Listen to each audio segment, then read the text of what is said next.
Hello 10th class students. So today I am going to explain you new topic, electron dot structure of different elements and molecules. So name of the topic is electron dot structure. Before drawing electron dot structure, you should know how to write the electronic configuration of different elements. To understand how to write the electronic configuration, let's take some examples like sodium, like aluminium and oxygen. These are three elements. These are the three elements, and atomic number of oxygen is 8, atomic number of sodium is 11, atomic number of aluminium is 13. So by knowing this atomic number, by knowing the atomic number of any element, you can easily write its electronic configuration.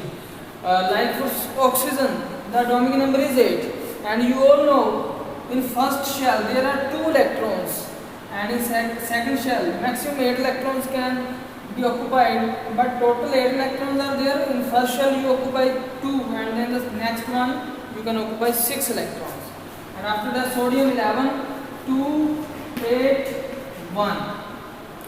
So in first shell 2 electrons, then 8, 2, 8, 10, total 11 है, and the third shell 1 electron is there, and after that aluminium 2, 8, 3. So in first shell 2 electron, second 8, 2, 8, 10 plus 3, 13. So ये जो configuration है EC, electronic configuration of all the element, you should know how to write, and after this electronic configuration you can easily draw the electron dot structure. So how many electrons are there in the last shell? 6. In case of oxygen, how many electrons are there in the last shell? This last shell is very much important. This last shell is very important, because on last shell electrons, number of electrons in the last shell, on these number of electrons the whole chemistry of an element will depend. You can see in the higher classes also that how much electrons are there in the last shell, in the valence shell, in the outermost shell. This shell is also called last shell, outermost shell or valence shell, and the number of electrons present in valence shell, on this the whole property will depend. Whole property of an element will depend. So let's understand how to write the electron dot structure. Electron dot structure you can draw. It is only on the basis of number of electrons present in the last shell. So how many electrons are present? 6 for oxygen. So just draw the symbol of oxygen. How many electrons in the last shell? 6. 1, 2, 3, 4, 5 and 6. So after writing 6 electron, the way I have written, you can draw the electronic dot structure of oxygen. After that sodium, how many electrons in the last shell? 1. So you can draw sodium, and 1 dot means 1 electron is there. And how many electrons in the last shell in case of aluminium? 3. So you can draw the symbol of aluminium, 1, 2, 3. So this is the electronic dot structure of aluminium. So it is very simple to draw the electronic dot structure of different element by just knowing the electronic configuration, its atomic number and number of electrons in the last shell. You can easily draw the electron dot structure, and it is very important to understand, because when you draw the electron dot structure of molecules, then the electron dot structure of elements is very significant. So now let's move to the next part, electron dot structure of different molecules like MgO and sodium oxide. So let's do that. First of all, the electron dot structure of MgO. Electron dot structure of MgO. तो electron dot structure of MgO जब हमें लिखना है, तो उसके लिए हमारे पास 2 element है, एक है Mg और दूसरा है ऑक्सीजन. एक मैग्नीशियम है और दूसरा क्या है बच्चों? ऑक्सीजन. मैग्नीशियम का जो एटॉमिक नंबर वो कितना है? 12. मैग्नीशियम का एटॉमिक नंबर कितना है? 12. और ऑक्सीजन का कितना है हमारे पास? Atomic number of oxygen is 8. So इसकी जो कॉन्फ़िगरेशन आएगी वो आएगी 2 8 2, because total 12 electrons are there. 2 + 8 10 + 2 12. So ये इसकी कॉन्फ़िगरेशन आ जाएगी. और ऑक्सीजन का क्या है 2 and 6, इसकी कॉन्फ़िगरेशन आ जाएगी बच्चों. अब ऐसे भी मैं तुम्हें बता दूँ, सिंपल सी बात है कि जो लास्ट शेल होता है उसमें हमारे पास कितने इलेक्ट्रॉन होने चाहिए, हमारे पास इलेक्ट्रॉन होने चाहिए 8, लेकिन यहाँ पे कितने इलेक्ट्रॉन है, ओनली 2 इलेक्ट्रॉन. सो या तो ये 6 इलेक्ट्रॉन गेन कर ले या फिर ये 2 इलेक्ट्रॉन लूज कर दे, तो पिछले शेल में 8 है. तो क्या इजी है, 6 इलेक्ट्रॉन गेन करना या 2 लूज करना?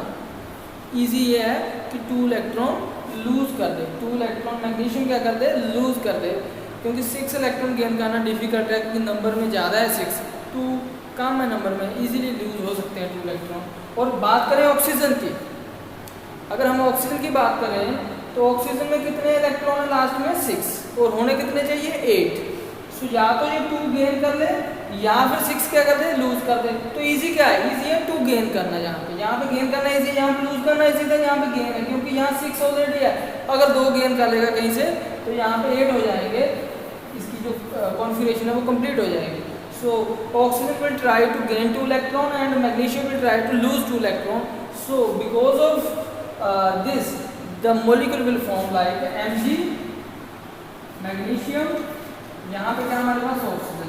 मैग्नीशियम के पास कितने बैलेंस इलेक्ट्रॉन है 2 1 2.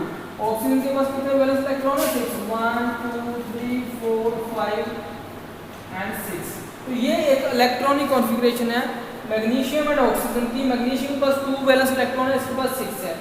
ये अभी हमने देखा कि ये 2 लूज करना चाहेगा, मैग्नीशियम लूज करना चाहेगा, और ऑक्सीजन है वो गेन करना चाहेगा. तो इसने एक इलेक्ट्रॉन लूज किया, वो ये गेन कर लेगा ऑक्सीजन. इसने दूसरा किया, वो भी गेन कर लेगा ऑक्सीजन. ऑक्सीजन के पास कितने हो गए 2 4 6 8 इलेक्ट्रॉन हो गए. तो मैग्नीशियम ने कितने लूज किए इलेक्ट्रॉन, इसने मैग्नीशियम ने 2 लूज किए. ये बात हमेशा याद रखना. आप एक इलेक्ट्रॉन लूज करता है तो उस एलिमेंट के ऊपर एक पॉजिटिव चार्ज आ जाता है. अगर वो 2 इलेक्ट्रॉन लूज करता है तो उस एलिमेंट के ऊपर 2 पॉजिटिव चार्ज आ जाता है. अगर 3 लूज करेगा तो 3 पॉजिटिव आएगा. अब इस केस में मैग्नीशियम के केस में 2 इलेक्ट्रॉन लूज किए तो 2 पॉजिटिव इस पे मैग्नीशियम के ऊपर चार्ज अपेयर हो गया. और ऑक्सीजन ने कितने गेन किए, 2 ही गेन किए, लेकिन क्योंकि गेन किए, क्योंकि इसके पास इलेक्ट्रॉन आए हैं, तो इसके ऊपर कौन सा चार्ज आ जाएगा 2 नेगेटिव चार्ज आ जाएगा. तो ये आपने हमेशा याद रखना है कि whenever any element losing an electron, then how many electron it will lose, that much charge will appear on that positive. अगर वो लूज करेगा तो कितना चार्ज अपेयर होगा, उतना पॉजिटिव हो जाएगा. अगर गेन करेगा तो नेगेटिव हो जाएगा. जितने इलेक्ट्रॉन गेन करेगा उतना नेगेटिव, जितना लूज करेगा जितने इलेक्ट्रॉन उतना पॉजिटिव चार्ज उस पर अपेयर हो जाएगा. तो ये आपको इसके बारे में पता होना चाहिए. तो ये हो गया electron dot structure of MgO. इसके बाद MgO के बाद जो इलेक्ट्रॉन डॉट स्ट्रक्चर है वो हम ड्रॉ करेंगे सोडियम ऑक्साइड का, Na2O. सोडियम ऑक्साइड का इलेक्ट्रॉन डॉट स्ट्रक्चर हमने ड्रॉ करना है. वही बात आ जाएगी, इसमें एक ऑक्सीजन है और दूसरा हमारे पास सोडियम कितने हैं, यहाँ पे अभी 2 है, एक सोडियम और दूसरा सोडियम. सो 2 सोडियम है एटम्स और एक क्या हमारे पास ऑक्सीजन है. So we have to draw the electron dot structure. Oxygen के केस में तो हमें पता ना कितने valence electron 1 2 3 4 5 and 6 valence electron होते हैं. और सोडियम के केस में भी हमने ड्रॉ किया था. सोडियम की कॉन्फ़िगरेशन थी 2 8 1. इसमें भी कितना बैलेंस इलेक्ट्रॉन था 1.